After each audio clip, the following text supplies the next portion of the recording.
আমার ক্যামেরা অনেকটা করতেছে, প্রচন্ড বাতাস তো হয়তো বা সেলফি স্টিক পড়ে যাইতে পারে। তো যাই হোক, আমি যেটা ঠিক আছে, আমার যানবাহন কিন্তু পেছনে দেখা যাচ্ছে সাইকেল। সো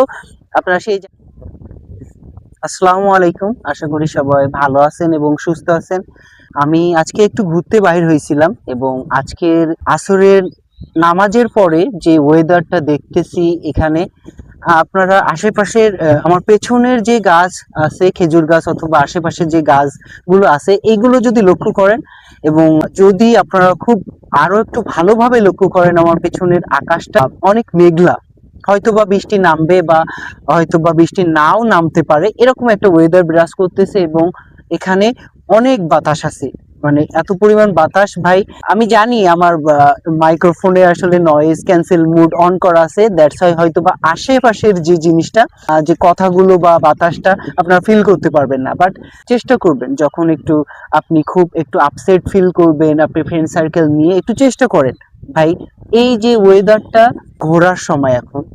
ফ্রেন্ডদের সাথে আড্ডা মারার জন্য, বা যদি আপনার বয়ফ্রেন্ড গার্লফ্রেন্ড রিলেশন টাইপের হয় অথবা একটু ঘুরতে চান, তাহলে আমার মনে হয় যে একান্তই নামাজটা আদায় করে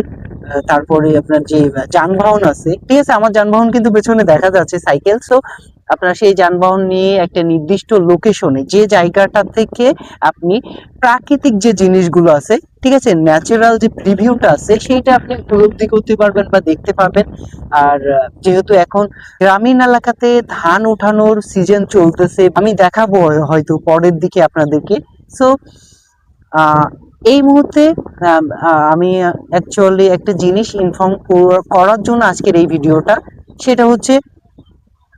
বিশ্বকবি রবীন্দ্রনাথ ঠাকুর একটা চমৎকার কবিতা লিখছিলেন এবং তার একটা লেখা এরকম ছিল যে, এই পৃথিবীতে অর্ধেক মানুষকে সুখী রাখার জন্য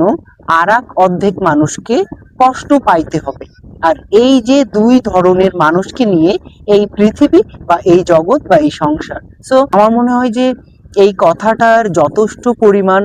সারমর্ম বা সারাংশ আছে। সো সবাই যে আমরা পার্সোনাল লাইফে বা ব্যক্তিগত জীবনে বা ফ্যামিলি,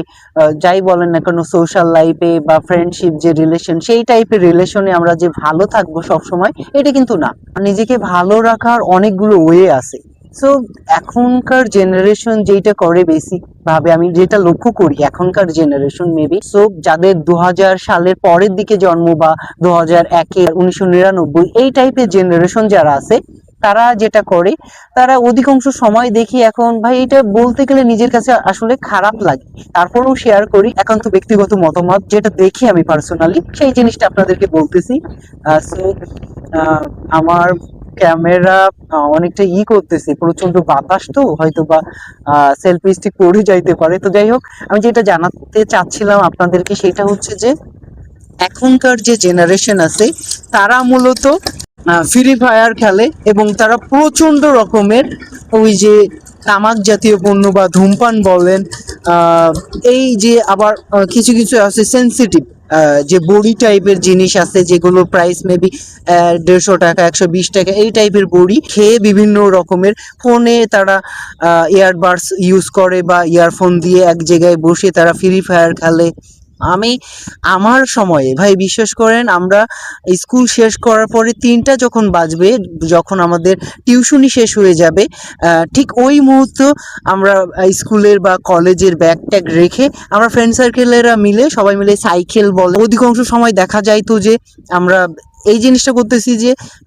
8-10টা সাইকেল নিয়ে আমরা কোথাও ঘুরতে বাহির হচ্ছি, অথবা দেখা যায় যে আমরা ক্রিকেট খেলতেছি অথবা ফুটবল খেলতেছি।